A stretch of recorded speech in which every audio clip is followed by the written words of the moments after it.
ज़ारा के हाथों में वो छोटी सी प्रेगनेंसी टेस्ट स्ट्रिप थी जो अभी अभी बाथरूम से निकाली थी। सिर्फ एक लाइन, नेगेटिव। फिर से उसके आंखों से आंसू बहने लगे और वो बिस्तर पर बैठ गई।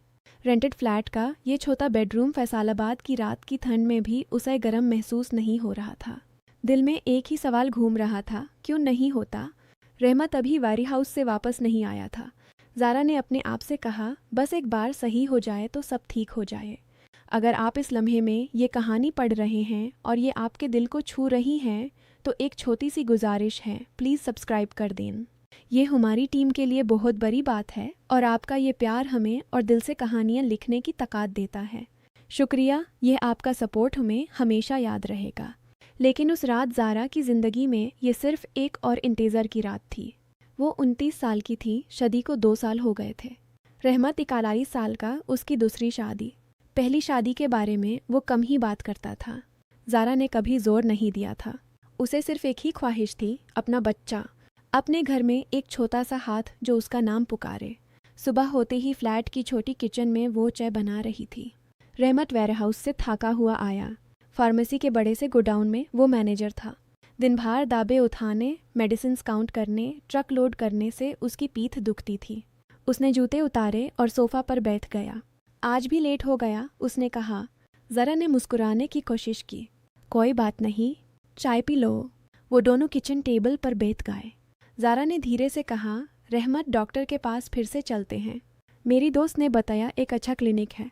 रहमत ने चाय का कप हाथ में पकड़ा और आंखें बैंड कर ली। ज़ारा, वक्त है बेटा, तकदीर में जो होगा वो होगा। इतना प्रेशर मत लो खुद पर। ज़ारा का दिल फिर से भारी हो गया। ये बात वो 100 बार सुन चुकी थी। हर महीने जब उसका पीरियड आता वो यही सुनती थी। उसके घर वालों का फ़ोन आता था हर हफ्ते। कोई खुशखबरी है बेटा? मम्मी का सवाल। ज़ारा मुस्कुराती और कह देती, नहीं अभी, दुआ करो। लेकिन अंदर से जलती थी। रहमत के रिश्तेदार भी पूछते, भाई अब तो उम्र हो गई है, बच्चा तो होना चाहिए। रहमत हमेशा हंस देता, सब ठीक हो जाएगा। लेकिन ज़ारा को पता था कि ये हंसना कितना झूठा है। दिन गुजारते गए। ज़ारा अपने आप को बिजी रखती। फ्लैट साफ करती, कपड़े धोती, रहमत के लिए लंच पैक करती जो वो वेयर हाउस ले जाता। कभी कभी वो खुद वेयर हाउस पहुँच जाती। बड़े गोडाउन में मेडिसिन की शेल्फ्स, कूल रूम्स और रहमत का छोटा ऑफिस। लोग उसे भाभी कहते। ज़ारा को अच्छा लगता। लेकिन जब कोई औरत अपने बच्चे को गोडाउन के बाहर खेलता देखती, उसका दिल फिर से टूट जाता। एक दिन शाम को वो दोनों फ्लैट की छोटी बालकनी पर बैठ गए। फैसलाबाद की हवा में धूल थी। रहमत ने उसका हाथ पकड़ा। ज़ारा, मैं तुमसे बहुत प्यार करता हूँ। ये सब वक्त की बात है। ज़ारा ने उसकी तरफ देखा। उसके चेहरे पर थकान थी लेकिन आंखों में सच्चाई। रहमत, मैं सिर्फ माँ बनना नहीं चाहती। मैं तुम्हारे साथ एक पूरी ज़िंदगी जीना चाहती हूँ जिसमें हम दोनों के सपने हों। लेकिन ये खालीपन, ये मुझे खा जाता है। रहमत ने उसे गले लगाया। समझता हूँ, दुआ करो। रात को उनकी क्लोजनेस होती थी। ज़ारा हर बार उम्मीद करती। रहमत प्यार से उसे छूता था लेकिन उसके दिल में हमेशा एक दूरी महसूस होती, जैसे वो पूरी तरह खुल नहीं पा रहा। ज़ारा सोचती, शायद उम्र का फ़र्क है, शायद पहली शादी का दर्द अभी भी है। वो पूछती नहीं थी, बस इंतज़ार करती थी। महीने गुजरे। ज़ारा ने अपने आप को चेक करना शुरू किया। ओव्यूलेशन किट खरीदी, डाइट बादली, दूध, बादाम, सब कुछ। डॉक्टर के पास अकेली गई। रिपोर्ट्स नॉर्मल आए। आपके हस्बैंड को भी चेक करवाओ, डॉक्टर ने कहा। ज़ारा ने घर आकर बताया। रहमत ने सिर्फ हंस दिया। मेहनती खून ज़ारा, तुम फिक्र मत करो। फिर वही पुरानी बात, वक्त और तकदीर। फैमिली प्रेशर बढ़ता गया। रहमत की चाची का कॉल आया। भाई, ज़ारा जवान है, उसे बच्चा चाहिए।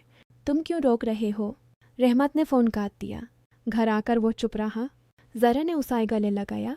छोड़ दो उनकी बातें।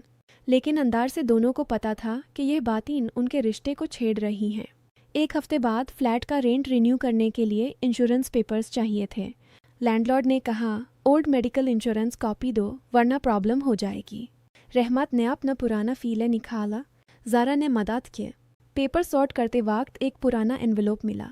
उस पर मेडिकल रिकॉर्ड्स प्राइवेट लिखा था। ज़ारा ने खोला। अंदर एक रिपोर्ट थी।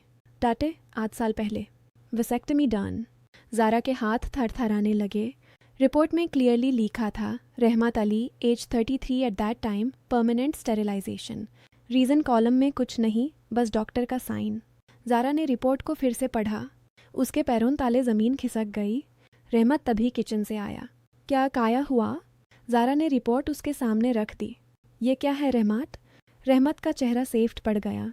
वो एक पल के लिए चुप रहा, फिर उसने आंखें बैंड की। ज़ारा बैठो। दोनों सोफ़ा पर बैठ गए। रहमत ने धीरे से बताया, पहली शादी में उसकी बीवी को 3 बार मिसकैरेज हुआ था, एक बार स्टिल बर्थ। हॉस्पिटल के फ्लोर्स पर वो अकेला रोता था। बीवी का दर्द देखकर उसका दिल टूट गया था। उसने डिसाइड किया था कि कभी फिर किसी को ये दार्ड नहीं देगा। वसेक्टमी करवाया था सीक्रेटली, किसी को नहीं बताया। फिर बीवी की डेथ के बाद वो अकेला रह गया। दूसरी शादी करने से पहले भी नहीं बताया, क्योंकि वो डर गया था कि कोई उसे एक्सेप्ट नहीं करेगा। ज़ारा सुनती रही। उसके आंसू बह रहे थे। तो तुमने मुझे झूठ बोला, हर बार वक्त और तकदीर की बात करके मुझे बेवकूफ़ बनाया। रहमत ने उसके पैर छूने की कोशिश की। मैं तुम्हें खोना नहीं चाहता था ज़ारा। तुम्हारी उम्मीद देखकर मैं डर गया। उस रात रहमत का मर्दाना ढांचा टूट गया। वो रोने लगा। मैं मर्द नहीं हूँ ज़ारा, मैं कुछ नहीं दे सकता तुम्हें। ज़ारा ने उसे ही देखा। उसके दिल में रहम उभरा। ये वही मर्द था जो दिन भर डब्बे उठाता था, घर चलाता था, उसे प्यार करता था। लेकिन भरोसा, वो टूट चुका था। एक बड़ा झूठ जो 2 साल से उसके सपनों को खा रहा था। अली सुबह दोनों चुप चुप था। ज़ारा ने चाय बनाई, रहमत ने नहीं पी। वो वेयरहाउस नहीं गया, सिर्फ बैठा रहा। ज़ारा ने अपना बैग पैक किया। मैं कुछ दिन अपनी अम्मी के पास जा रही हूँ। रहमत ने सिर्फ सर हिलाया। उसके चेहरे पर वही टूटी हुई शक्ल थी। ज़ारा फैसलाबाद के बस स्टैंड पहुंची। बस में बैठी तो सोचने लगी। उसने रहमत को माफ़ करने का सोचा। रहम तो थी, लेकिन भरोसा, वो एक चीज़ नहीं थी। उसने अपनी ज़िंदगी में पहली बार अपने लिए सोचा। बच्चा चाहती थी वो, लेकिन सिर्फ माँ बनने के लिए नहीं, अपनी खुशी के लिए, अपने सपनों के लिए। रहमत के दर्द को वो समझती थी, लेकिन उसके झूठ ने उसे अंदर से टूट दिया था। अम्मी के घर पहुंचकर उसने सब बताया। अम्मी ने उसे गले लगाया। बेटा, फैसला तुम्हारा है, लेकिन सोच समझ कर। ज़ारा ने सोचा, रहमत से अलग होना आसान नहीं था। प्यार था, रिस्पेक्ट थी, लेकिन वो रिश्ता अब झूठ पर खड़ा नहीं रह सकता था। 2 हफ्ते बाद रहमत का कॉल आया। ज़ारा, घर आ जाओ, मैं सब ठीक कर दूंगा। ज़ारा ने कहा, रहमत, रहम करना और भरोसा रखना अलग चीज़ है। मैं वापस आ सकती हूँ, लेकिन अब हम दोनों अलग अलग सोचेंगे। माइन अपना रास्ता खुद चुनूंगी। रहमत चुप रहा, फिर बोला, मैं समझता हूँ। उसके आवाज़ में वही तूतापन था। ज़ारा ने फ़ोन रखा। उसने अपने आप को मिरर में देखा। 29 साल की, जवान और अब आज़ाद। बच्चा शायद कभी ना हो, लेकिन उसकी ज़िंदगी ख़त्म नहीं हुई थी। वो खुद के लिए जी सकती थी, रहमत के लिए भी दुआ करती थी, लेकिन अपने दिल के टुकड़े जोड़ने के लिए अब वो अकेली थी। फ्लैट में वापस आने के बाद भी वो अलग अलग कमरों में सोते। रहमत ने अपनी वासेक्टोमी की बात वेयरहाउस के एक दोस्त को बताई। दोस्त ने कहा, भाई अब क्या करोगे? रहमत ने सिर्फ कहा, जो होगा देखते हैं। ज़ारा ने जॉब शुरू किया, एक छोटी सी बुटीक में सेल्स, घर के खर्चे में मदद करती। रहमत अब भी प्यार करता था, लेकिन अब वो प्यार में भरोसा नहीं था। महीने गुजरे। ज़ारा कभी कभी प्रेगनेंसी टेस्ट करती थी, फिर हंस देती। अब वो जानती थी कि ये कभी नहीं होगा।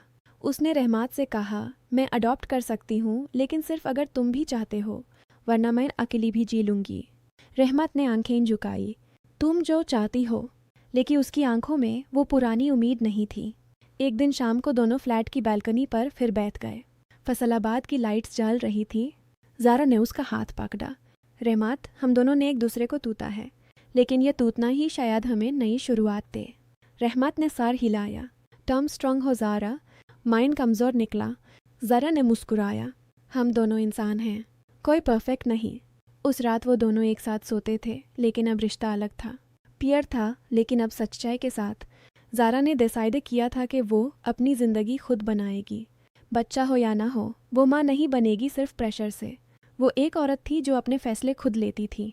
रहमत ने अपनी पहली शादी के मेमोरीज़ को फिर से जीना शुरू किया। उसने ज़ारा से कहा, तुमने मुझे माफ़ कर दिया है? ज़ारा ने कहा, माफ़ कर दिया है, लेकिन भरोसा बनाना अब वक्त लेगा। दोनों ने एक दूसरे को समझ लिया। कोई झूठ नहीं, कोई छुपाना नहीं, सिर्फ 2 इंसान जो ज़िंदगी के दाढ़ से गुजार कर अब साथ थे, लेकिन अपनी अपनी जगह पर। ज़ारा की ज़िंदगी आगे बढ़ी। वो बुटीक में अच्छी परफॉर्म करती, कभी कभी रहमात उसे लेने आता। दोनों चुप चुप चलते। कभी हंस देते। प्रेशर अप कम था। फैमिली वालों ने भी छोड़ दिया था। ज़ारा ने अपने आप को पहली बार पहचाना, एक औरत जो माँ बनने से ज़्यादा कुछ थी। उसने रहमात को भी पहचाना, एक मर्द जो अपने दाढ़ में टूट कर भी उसे प्यार कर सकता था। लेकिन वो झूठ हमेशा उनके बीच में खड़ा रहा। ज़ारा ने उसे एक्सेप्ट कर लिया था, रहमात ने भी। ज़िंदगी ऐसी ही होती है, कभी परफेक्ट नहीं, कभी सिर्फ सच्चाई के साथ चलती है। ज़ारा ने अपने दिल से कहा, मैं ठीक हूँ, हम दोनों ठीक होंगे। फ्लैट की छोटी सी दुनिया में अब एक नया सिलसिला था। सुबह चाय, शाम की बातचीत, रात को सत। बच्चे की आवाज़ नहीं थी, लेकिन दोनों के दिल की आवाज़ अब खुली थी। रहम और भरोसा अलग चीज़ थे, लेकिन शायद ये अलग चीज़ ही उन्हें एक दूसरे के करीब ला सकती थी। ज़ारा ने आगे देखा। फैसलाबाद की गलियों में उसका अपना रास्ता अब साफ था। ज़ारा और रहमात की ये कहानी ऐसी ही चलती रही। कोई जल्दी नहीं, कोई मिरेकल नहीं, सिर्फ दो लोग जो एक दूसरे के दाढ़ को उठाकर आगे बढ़ रहे थे। ज़ारा ने अपनी डिग्निटी पाली थी, रहमत ने अपनी सच्चाई स्वीकार की थी, और ये ही उनकी ज़िंदगी का सबसे बड़ा सच था।